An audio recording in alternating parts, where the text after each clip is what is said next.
If you think you're going to be single forever, you must watch this video. I'm really excited to have a returning guest in the house, Tara, who we interviewed about 8 months ago, and she's got her beau with her, Dave. So welcome to our podcast, our video. Hey, Jonathan. Hi, Jonathan. Good to see Thank you. Yeah.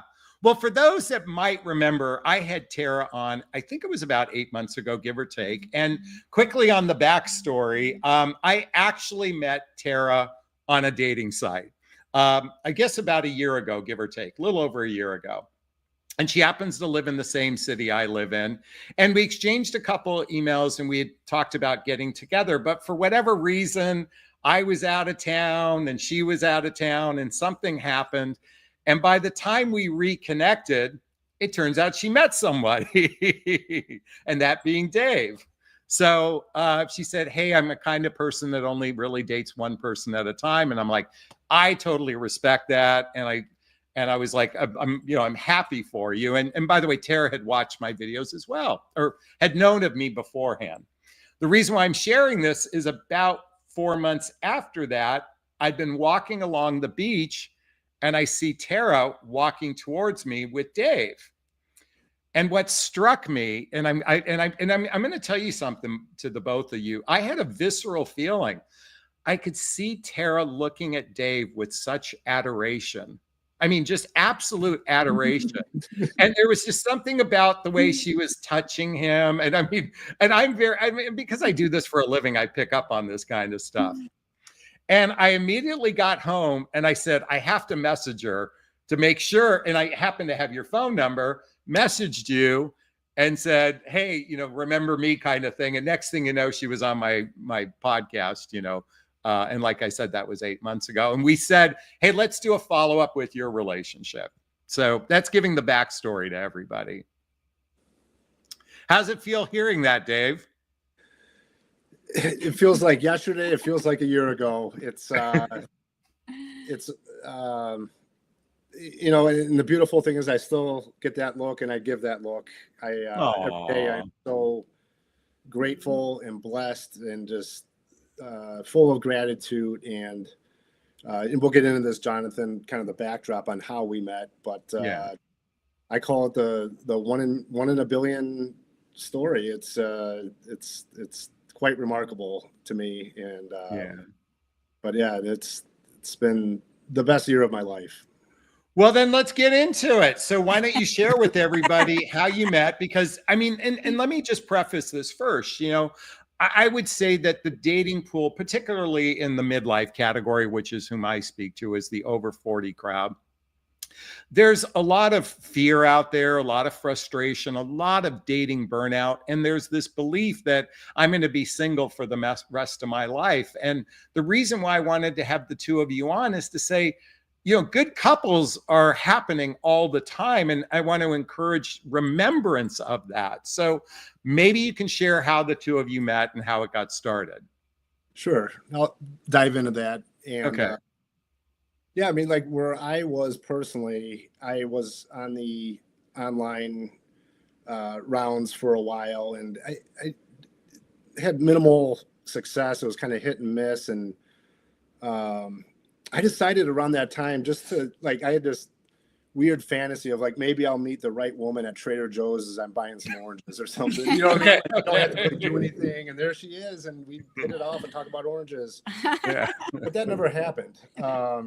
But I was in a spot mentally, Jonathan, where I was hopefully optimistic, maybe not, the right one will come. But I wasn't actively online. I was focusing at that point on my kids and my running and my health and work, and just it really wasn't on the radar. But I intuitively always was hoping that I might meet that person at Trader Joe's, per se, that example.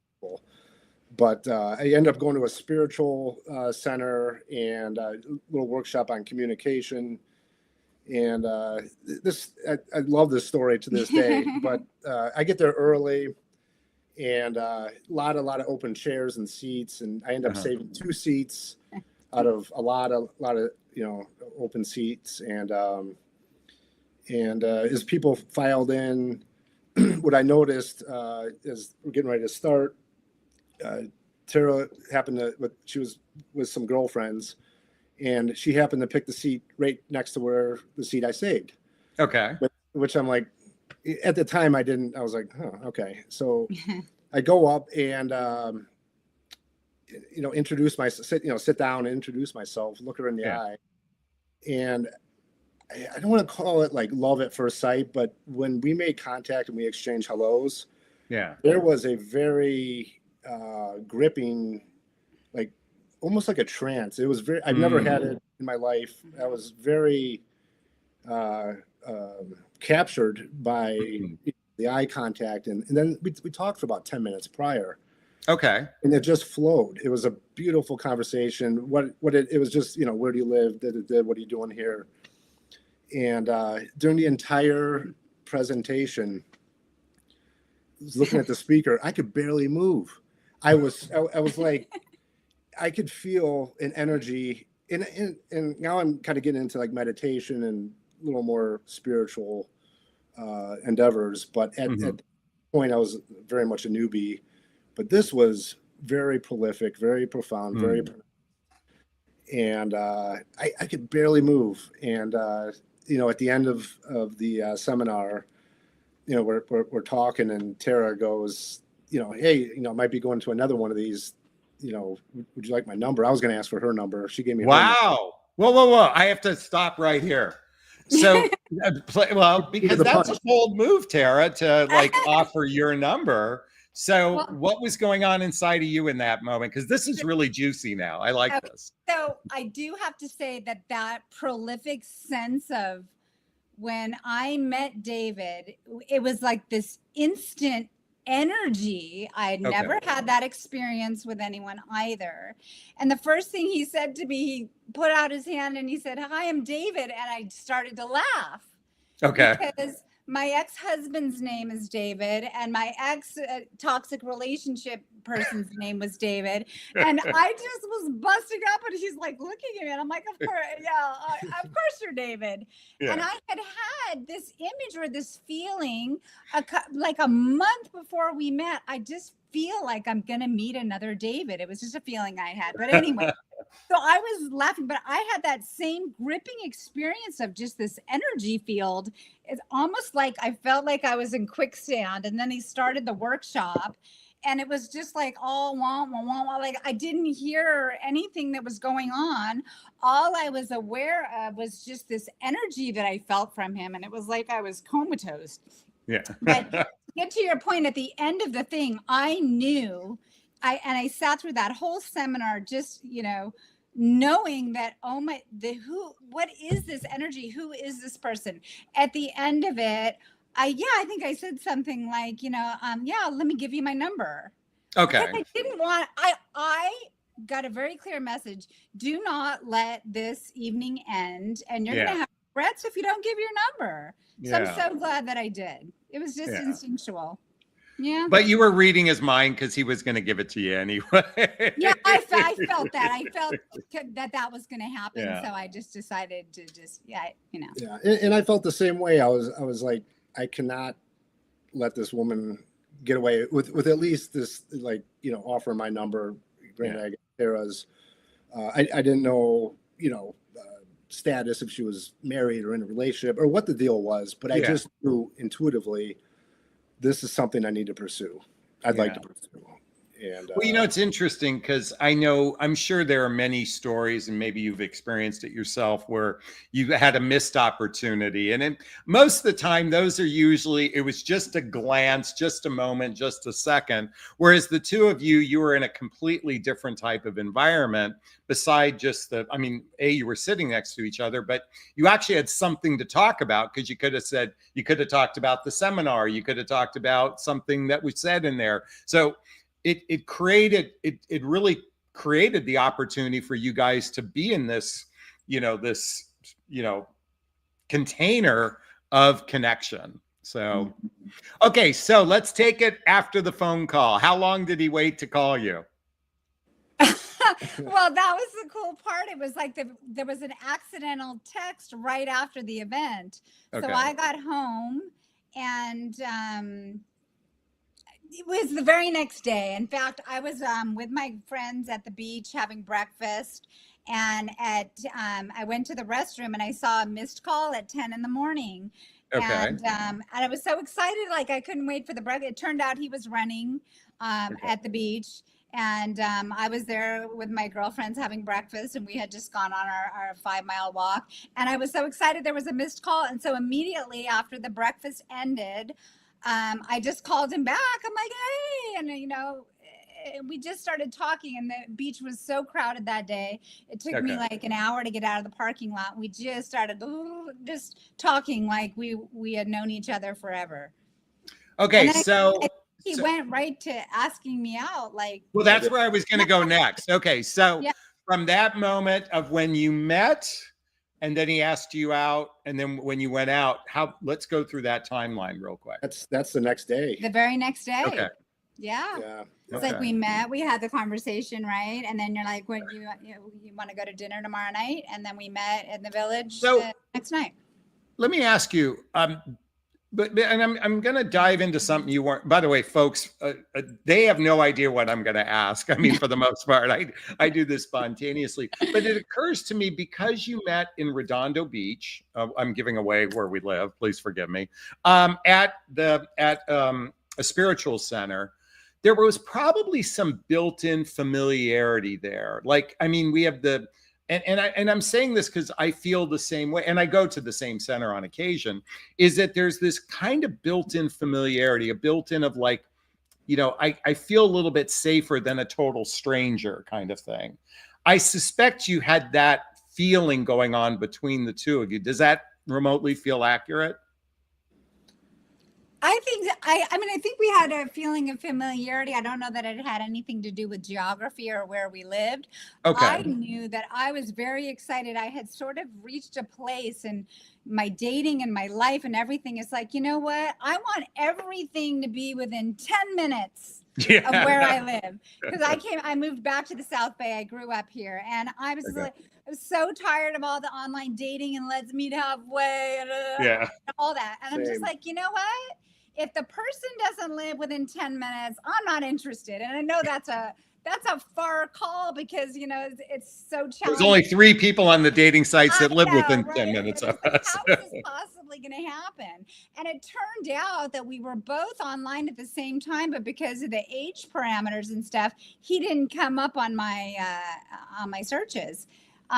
So yeah. But now we got to talk about that. All right. That laugh is devious, Jonathan. Well, the thing is what, because you probably didn't go below, if I don't mind sharing your guys' ages, and I can keep that private too. That's fine.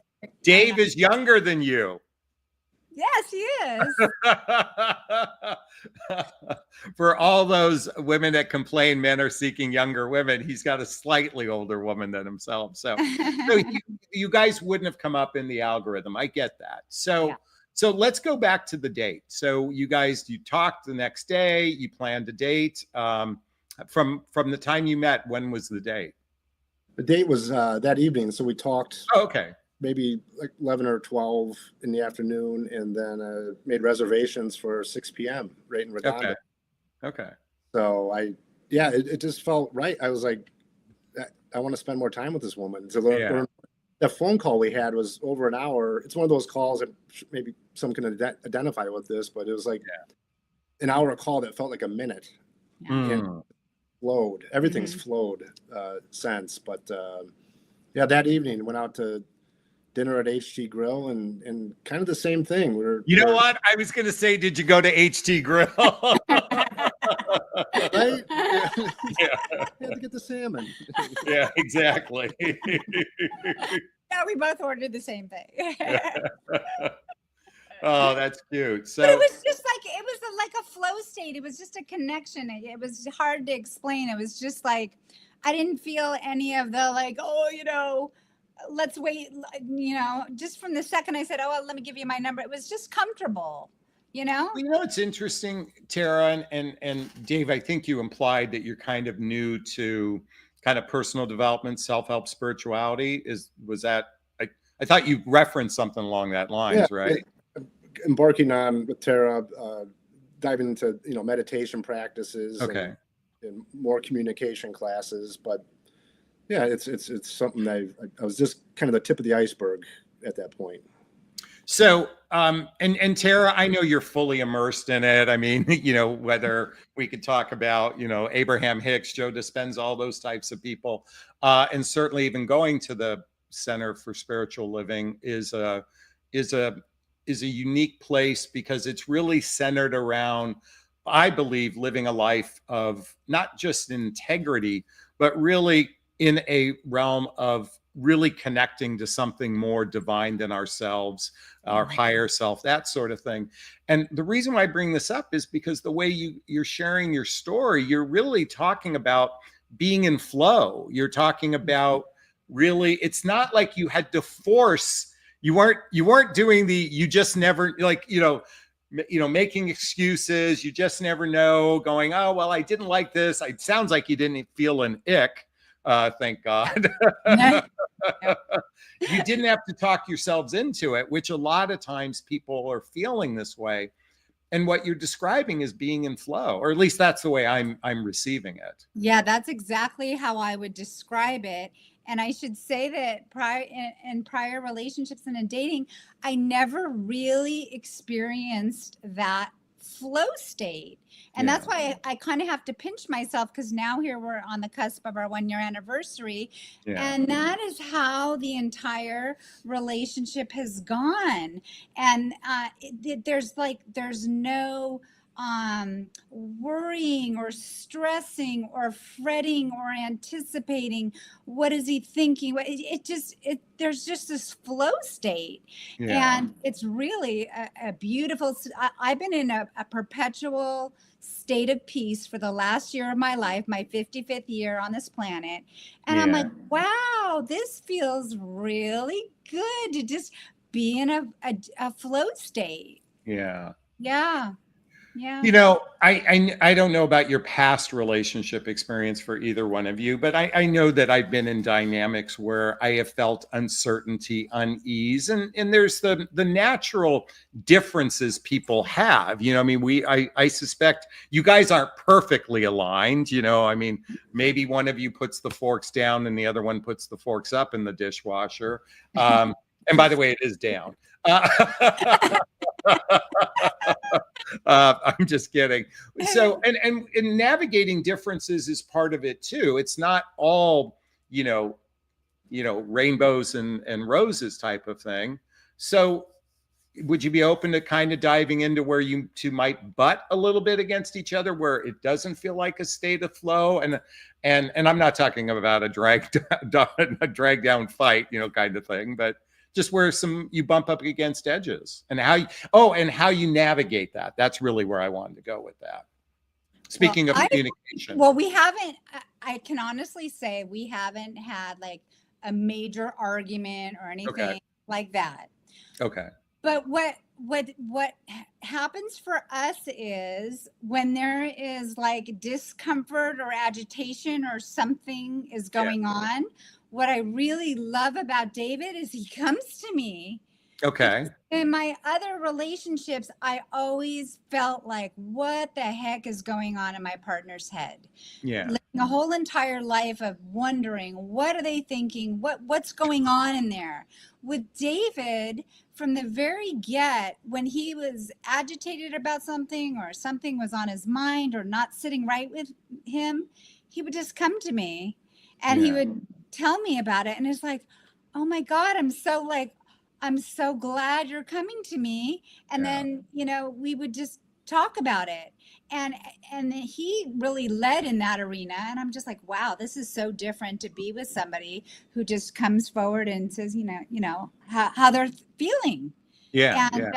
And so that enabled me to really like do the same thing too, and so we haven't like had any major arguments or anything like that, but we have had like, hey, and then we talk through it. So, well, that's kind of, it's, again, I wasn't trying to incite anything, but more just the recognition that, and what you're describing.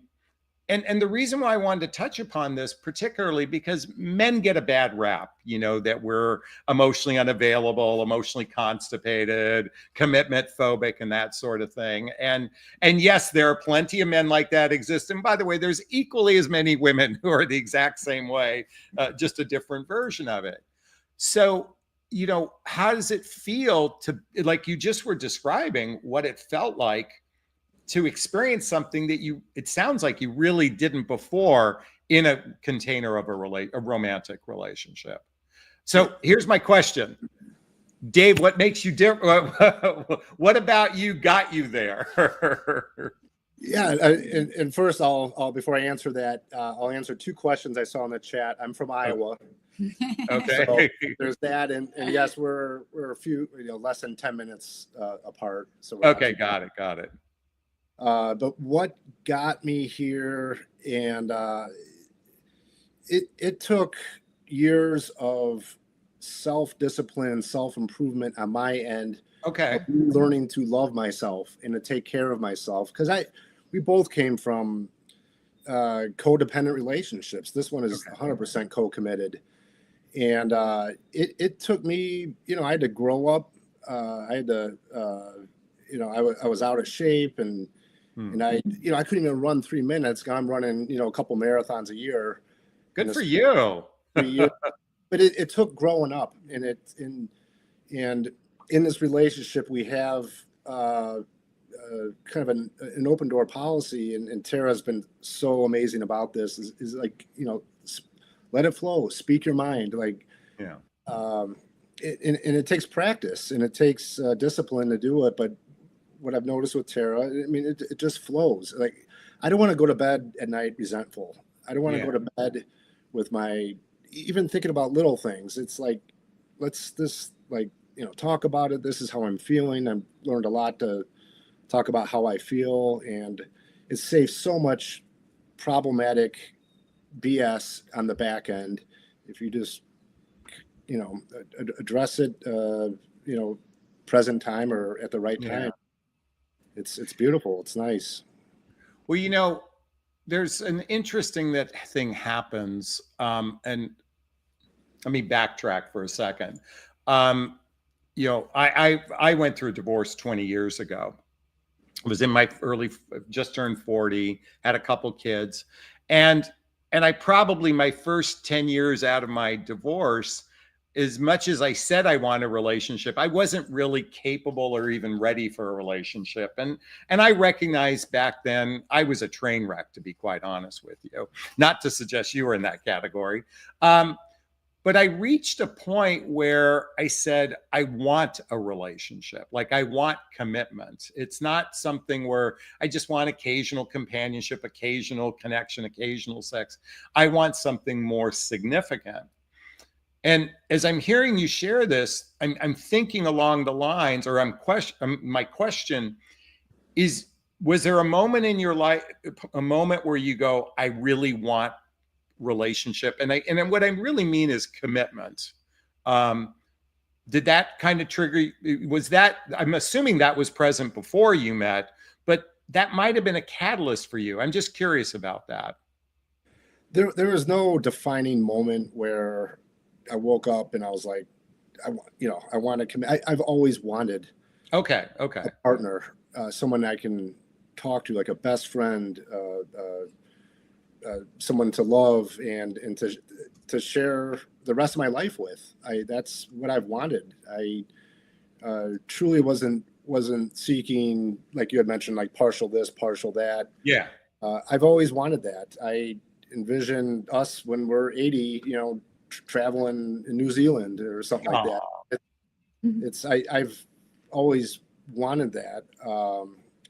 I knew that inevitably the right person would come, but it's in the universe's control. It's kind of gave it to God.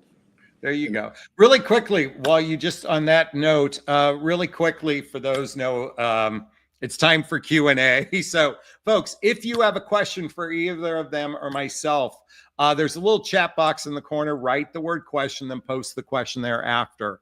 Or you can purchase a super sticker, super chat. All the money's, there's a little dollar sign in the chat box. All the money's from the super sticker, super chat goes to a scholarship fund in the name of my son, Connor Asley. That's a picture of him there with his brother, Colin. He's my son who passed away almost 7 years ago. In his honor, we donate to causes like the Hoffman Process, Insight Institute, and scholarships to coaching as well. So we'd appreciate your love. And again, please ask questions. We want to, this helps create the conversation. So just remember to write the word question and post the question thereafter. So while we're waiting for questions, one question did come up. They did ask what your ages are. And then I did post it. So if that's okay. That's fine. I'm 55 and So, he's 49. yeah. So, and like coming back to what I said earlier, guys aren't always looking for the younger woman. In fact, by the way, really quickly, my last two relationships, both of them were older than me. So, all right. So you got past, we talked about the first date. I'm sure at some point the two of you were intimate together. When did you guys have that conversation that this is something serious? That's a good one. Well, I remember when we first started dating, we were able to see each other every day because we lived so close. And Yeah. I was on summer break. I'm a teacher. Okay. And so we would see each other every day. And then he was traveling and I was traveling. So we just sort of made a commitment to, I said, hey, you know, I'll stay in touch every day. I'll FaceTime or whatever. And so we kind of communicated back and forth. And then probably, I don't know, like a month into it or something, you said something like, oh, you kind of occupy like some real estate in my heart, or Oh, and God, how romantic. dude, It's and a I'm little like, piece of real estate. yeah, he's like, you have real It's like a estate. condo, I'm but- like, okay, you know, and then I don't know what happened. It just kind of opened up from there. I mean, we were walking and talking, and I remember this. I was like, "Hey, you know, do you want to come out for Christmas to Iowa with me?" This was like a month into it, and she's like, "Yeah, that'd be great." And I was like, "You know, yeah." Mom So- and Dad were there. Really quickly, now some would, okay, I have a feeling some might hear that you saw each other every day. And I know for some people that are still in the dating marketplace going, oh my God, that seems like so much. But I get the It sense was that, very casual because we lived Yeah. so close. Like I Yeah. said, 10 minutes away. It was like, hey, you want to walk, you know, go down to the beach for a walk. So Yeah. we did a morning beach walk, which is what I do normally. So it was just like, Yeah. hey, you want to go? So that led to that natural flow state that I was talking about, which goes back to your question of the familiarity with geography. It was just like, hey, this is my normal routine. You want to join? It wasn't like, you know, like setting up formal dates. It just hanging out. It just- really. yeah, exactly. Yeah. And and it wasn't quite for a long frankly, period of time, just like an Yeah, but hour.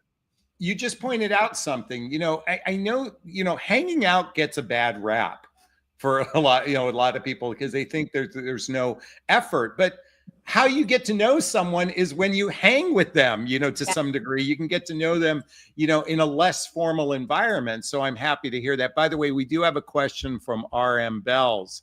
And she asks, are the families getting to know each other? And sorry if I missed it, but do they live together? Okay, so we have two questions there. Have the families gotten to know each other? Most definitely, yes. Yeah. I met Tara's kids. Her mom's amazing. Love her. Aw, And Tara's met my folks. They're back in the Midwest. And Okay. my kids love Tara, love her mom. It just flowed. Again, Yeah. it's just like the integration of kids, especially. You want to be very cognizant that. how old are your kids, Dave? My son is 11. My daughter is 15. She'll be 16. Okay. And Tara, my you're, They're up and We're- out. They're 22 and 21. yeah. So, well, that's an interesting dynamic. So, Dave, you're still actively parenting, where Tara teaches young kids. You're being a teacher, I meant to say. Has that caused any conflict as far as spending time together, anything like that? Well, that's the ironic thing about all this. The way we're talking about the flow state, I spend more time with David than I have with any other person in any other relationship because of our schedules and the way that jives in terms of, you know, when he has the kids and when we try to make time.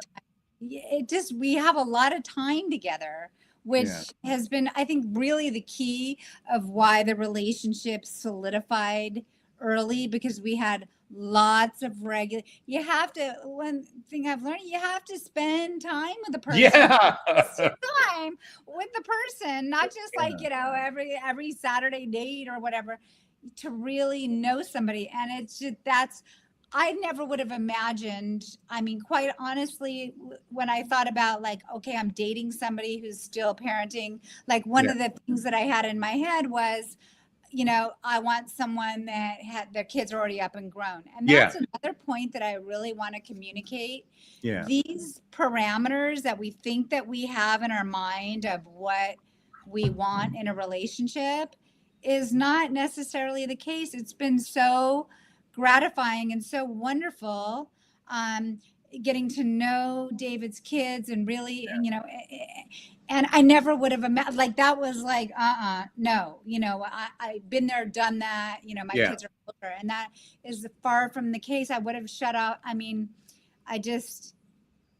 well, I'm sorry, you know, something I do talk about frequently is that proximity builds continuity. In other words, when you like, so the reason, like if he lived in Anaheim, you know, compared to where we live and he has kids and stuff like that, it would have been problematic to be able to spend time together, not because of the kids, but because of logistics and all the things associated with a person's life. And that's why I'm such a big proponent of really recognizing, can my lifestyle fit into this person's lifestyle? At least have some awareness around that before you jump on the chemical bandwagon, because then it becomes more complicated to detach when there's a misalignment.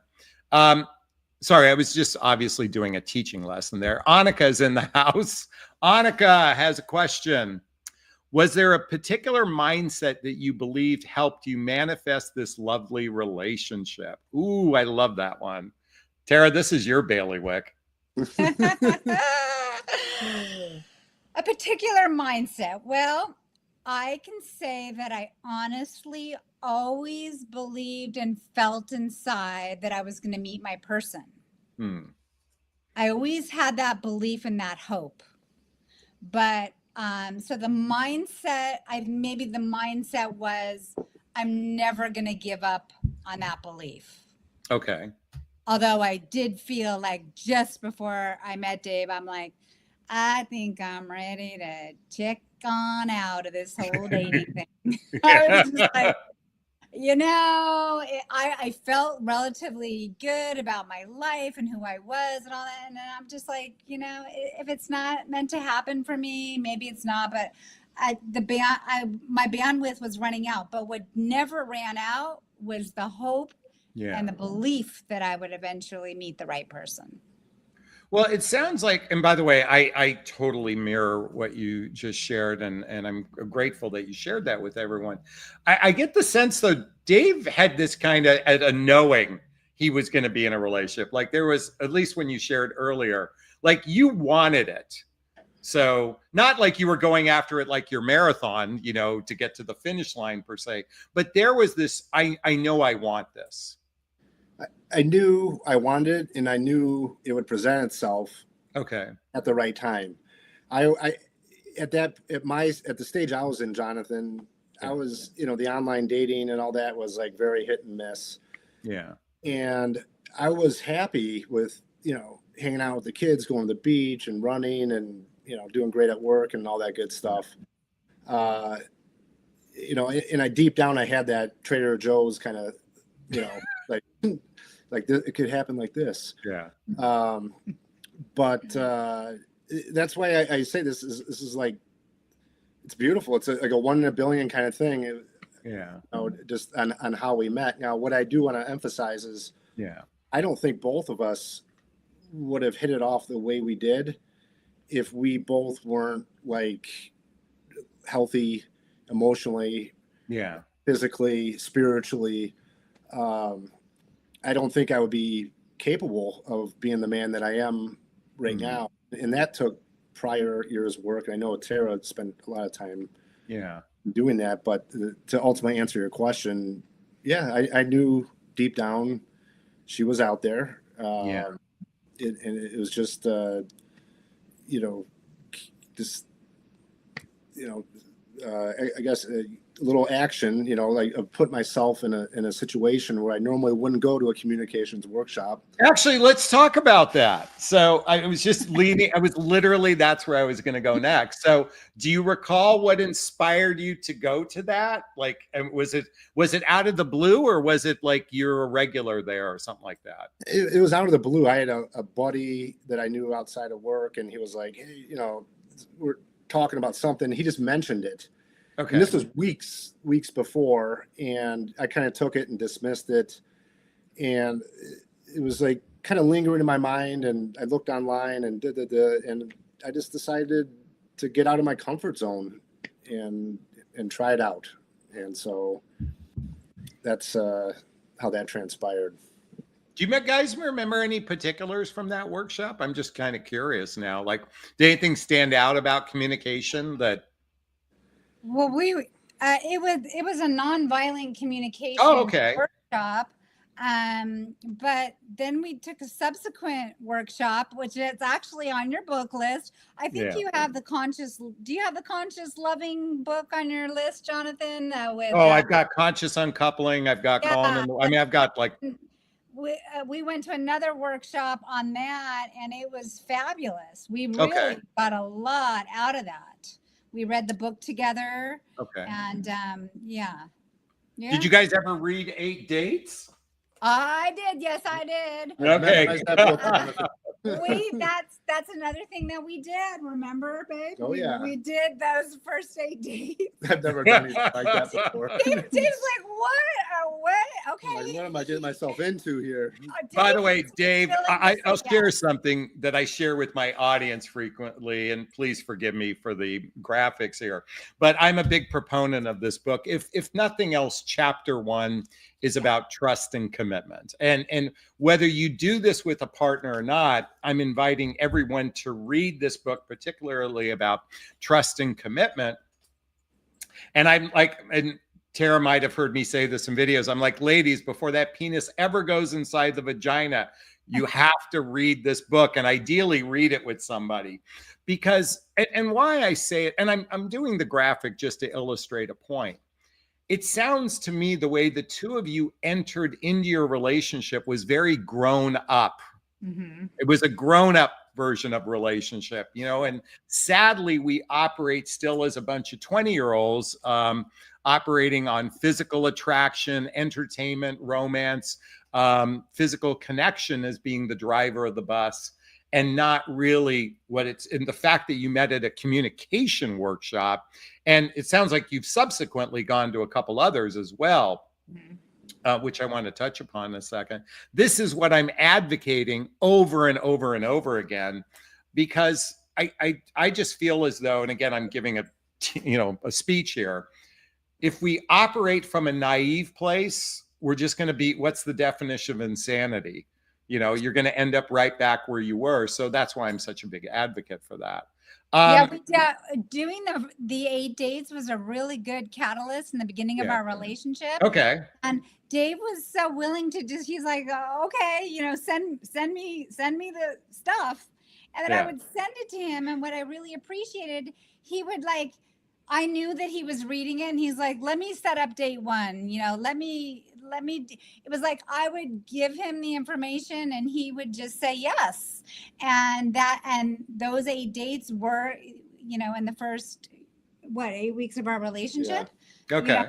We kicked off with that right away. And at first I was like, what is this? And then once we kind of got into it, I loved it. I just said yes. Planning the next ones. He was like, we have to do date 3. You know, we have to do. Yeah, And I was like, I oh, loved, he's getting into this. It was cool. Yeah. Yeah. It was one of the best things we've done. It was awesome. It was, I mean, it really instilled the foundation to the relationship right there. By the way, Sassy says Tara and Dave have a positive vibe between them. I found it funny how she met Dave with her ex being Dave. And Dave too. Yeah. I joked to Yeah. myself about my ex's names and guys I met in the same name. Actually, coincidentally, my ex-girlfriend, who's a dear friend of mine, Sherry, she's had like 4 Daves in her life too. There's something. What is it about Dave? You know, or David? 1 out of 6, there's a good one. You know? Statistically, what I've read. But you know what? Everybody's already commented, and they see the energy between the two of you. There's this vibe the two of you have, and it kind of reminds me of when I saw the two of you walking. There's something about the two of you that is inspirational, and you and I had a conversation before we got started talking about hope, and I want to kind of lean back into that, because even you, Tara, said you kind of got to the point where you're like, I think I'm done with this method of connecting. And I suspect you were meeting people online mostly. I mean, was this kind of, think about it. Well, actually, now I want to ask you, is this the first organic meeting you've had in quite, you know, since maybe Yeah. you're, Yes. Yeah. All my prior dating and everything was always online. yeah, This was in person. yeah. Yeah. Same. Yeah. You know, we should talk about that for a little. I want to talk about that a little bit more, because I really do believe that there's a gigantic burnout with this medium of connecting. There's a marginalization that happens. There's an exhaustion of, you know, starting a conversation, then the person disappearing, and starting a conversation and disappearing. And God forbid there's distance involved, because then you got to deal with all the logistics and whatnot. And Dave was going, I'm just going to go to Trader Joe's. It might work. And by the way, I go to the same Trader Joe's, by the way. You never know.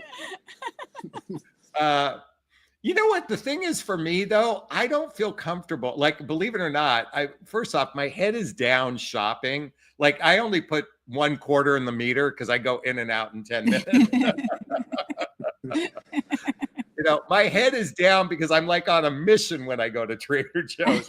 I think I need to put 2/4 in the meter and like spend a little time not worrying about getting a ticket. So someone so where do you think you guys are at now? You're almost a year in. You're coming up on that anniversary. I mean, I don't want to put you in an uncomfortable situation, but do you guys talk about the future?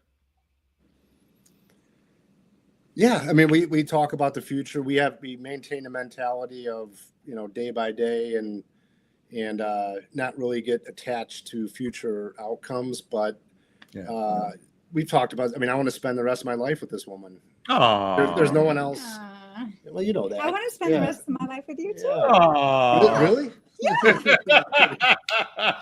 No, I mean, there's not a, and I kind of knew that from the get-go in the beginning, and then as you do the dates, and you know, and we've traveled a lot together, and you start putting yourself in outside places that are not your usual stomping grounds, like South Bay, and you get to know the person more. But yeah, I mean, I consider Tara family, and I want to, you know, I want me and my kids and my family to spend the rest of our lives, and how much time that is together. So there's no one else. Well, you got a good 40 or 50 years left, so or more.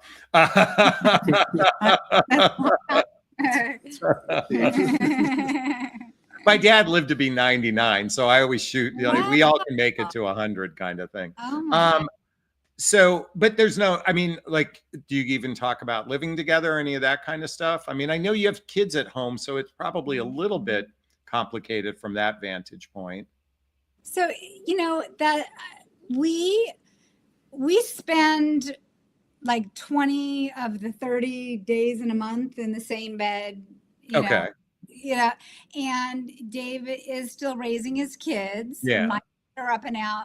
So for the continuity of that, I don't see us merging households while the kids Okay. are still, you know, Okay. while the kids are still until they're grown. And then at Yeah. that time, you know, we Yeah. haven't like formally talked about it, but I Yeah. think we just have the shared understanding of like, this is so perfect the way that it is, that we're just so appreciative.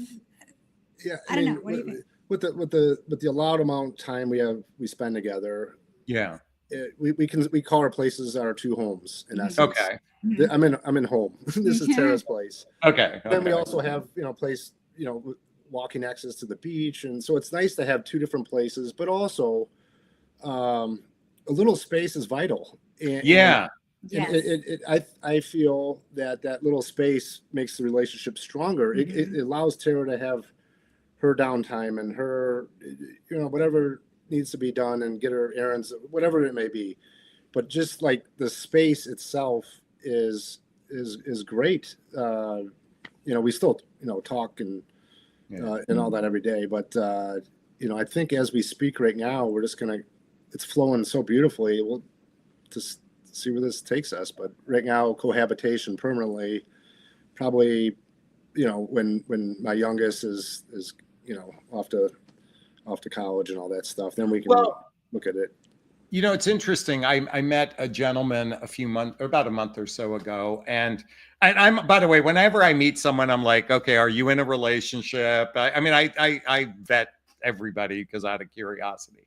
And he goes, yeah, I've been in a relationship for 20 years. And I go, I asked about their living, and they go, we live in two separate homes for 20 years. And Yeah. now they literally live 5 minutes from each other. So pretty close to the same with you guys.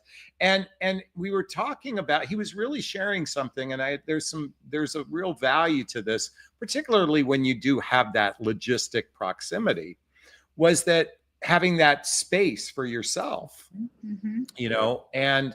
and having that, you each have that alone time. And I think that's something that we're so, we're indoctrinated in the, aversion of getting married and moving in together and that sort of thing. And that's, I think that's healthy. So I'm just happy to hear. But again, I think a big part of this is the proximity. That really is That's the key. That's the key, because we have so much quality time together, and Yeah. there's proximity, and it's just, and that's why it works so well. And Yeah. one point I want to make, Jonathan, Yeah. obviously our space is important and healthy, but respectfully, what trumps that is the kids. I mean, they're Yeah. number one, both on Tara's end and my end. Yeah. And yes, there are numerous times where Tara or mom, I call her mom, will come over and we'll go out to dinner and all that stuff. That's great. But my kids love, hanging with me, and we're barbecuing, watching football. And it's like one-on-one time with them. They love it. Or taking my daughter, thrifting, or my son to the beach and stuff like that. So it's like kids are number one in Yeah. both of this. But it's a beyond a blessing to have a 8-minute commute to. Beautiful. It's 8 minutes. Yeah. If you drive a little too fast. I can't wait to get here. I can make it to the village in 5, and I'm over at the pier. I'm just kidding. So let's hear what Tony says. Did either of you go through a time of having to rebuild life and start over? Oh, yes. Yeah, let's talk about that. So I'm divorced. Yeah. And so I had to rebuild my life and start over. Yeah. And then I was in a subsequent relationship that was a toxic, unhealthy relationship. I had to rebuild and start over. I Yeah. had to rebuild and start over, almost like Humpty Dumpty, putting myself back together piece by piece. I mean, Yeah. there was a whole evolution, and both of us share that story.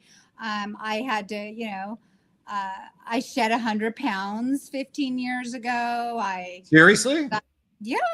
Wow. Yeah. Okay. And so coming into physical fitness, coming into emotional fitness, spiritual fitness, all that's been such a journey. But absolutely, I mean, I had to go through some very, very, very dark times in my life, many times to come to finally come into the light. Okay. How about you, Dave? not that deep. They're experiences, but yeah, I mean, post divorce, I was out of shape. I mentally was in a bad spot, and it was a wake up call for myself to either rise to the top and be a good dad and get your stuff together, or not. And so that's where I decided to get back into marathon running. Was instrumental in my transformation, with a lot of healthy habits that go along with that in terms of discipline and training. And then that opened up doors into wanting to learn more on spirituality, meditation, God, a good reading good books, and just being a good dad. And that well, I believe you shared, or Tara, I think you shared this before we went live. I think you said you both felt like you were in a good place, like being in a good place. And you met each other in that space. And that's not to say that you have to be in a good place to find a person, because, I think it's about the two of you really met each other where you were at, not where you were individually at, but you accepted each other where you're at. And that speaks volumes to presence, awareness, desire, care. I mean, I could go through alliteration of different, adjectives here, but it sounds, coming back to, and why people keep seeing the spark between the two of you, they see the energy between the two of you, because you really meet each other, like in every facet. The thing that is so different about this relationship is, I think, the state that we were in when we both met each other. I don't believe in this. Oh, you have to be 100% whole to be able to be in a relationship. I think you become, like, in a relationship, you finally able to really see your wholeness. But yeah, we were both in good places where, I think I mentioned that John Grace always said that when you find the healthy relationship, it's going to add 10% more to your life. And I'm like, what? I thought 10%? That's like, really? But I think prior, my whole life, I was always looking to the relationship for 50% or more. And that's what I've learned in this last year that we've been together is that there's no part of me that wants to change any part of David. And it's so nice to be like, we're on this journey together. And I was like, I truly want the best for you, but I don't. And it's fun to talk about it and share about it. And likewise, it's like, there's not this need, you know what I mean? It's like, I just truly want the best for you. And it's cool. And I never came into a relationship prior to this without, I would just constantly get the icks all the time. It's just like, but it was not me not being settled in me. And I really realized it was all my own issues and my own stuff that was coming up. And when I finally healed all of that and got, in a good place, then I was able to just appreciate this wonderful person and just genuinely want the best. Feelings are very mutual. Okay, so as we're getting to a close, I'm going to throw one more thing at the two of you.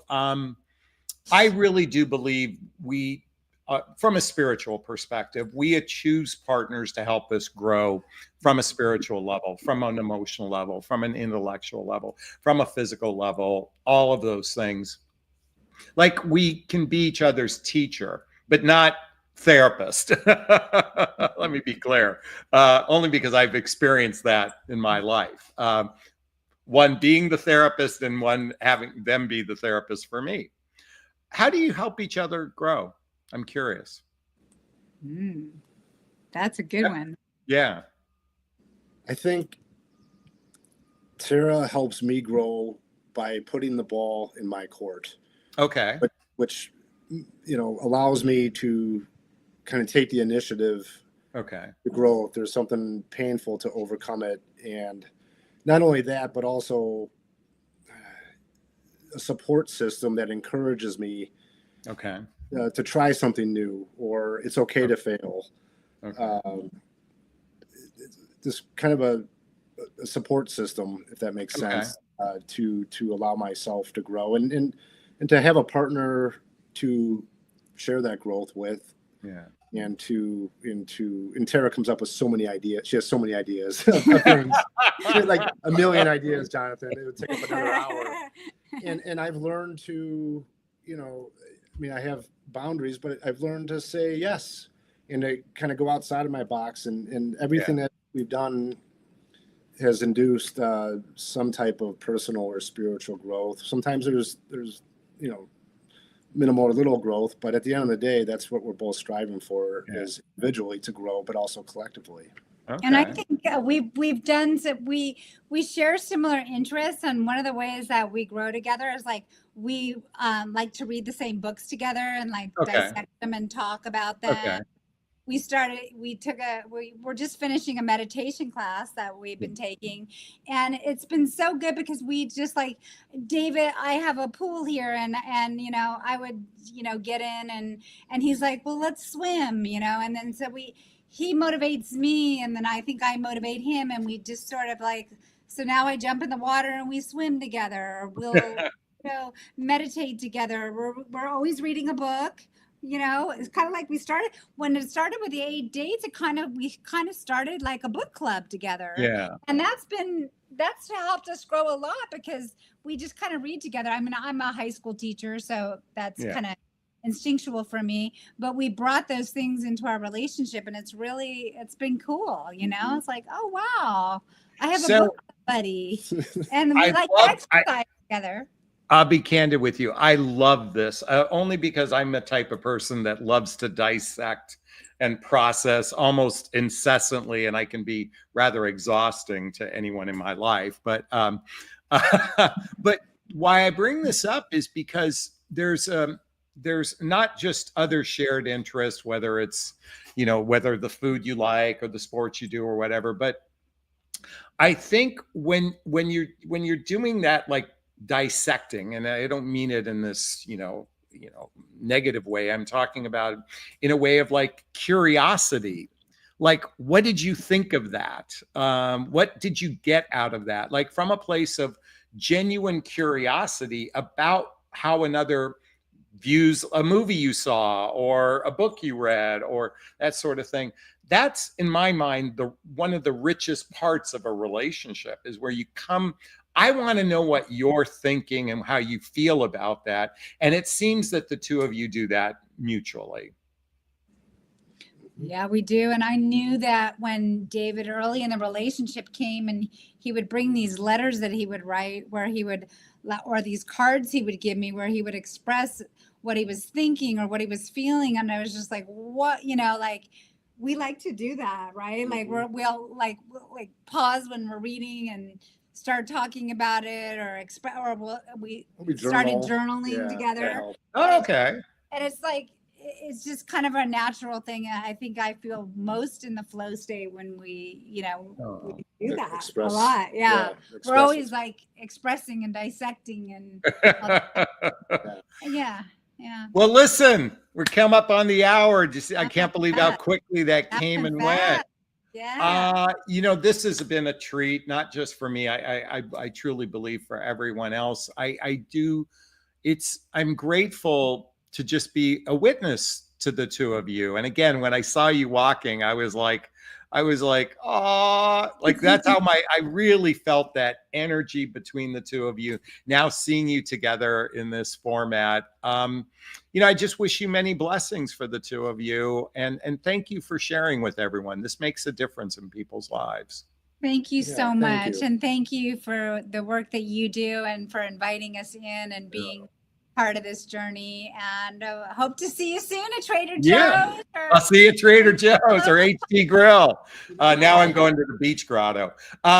So, hey, folks, I want to thank those that gave us a super sticker, both Annika and Julianne. Thanks so much for the super sticker. Thanks for everyone that commented, whether it was RM Bells, Jerry, who else commented? Karen, Sassy, Tony, Rita, everybody. that commented and asked a question. Thanks so much. Wishing you all a super duper wonderful evening. Be well. Thanks. Bye now. Thank you. Bye. Bye-bye. Bye.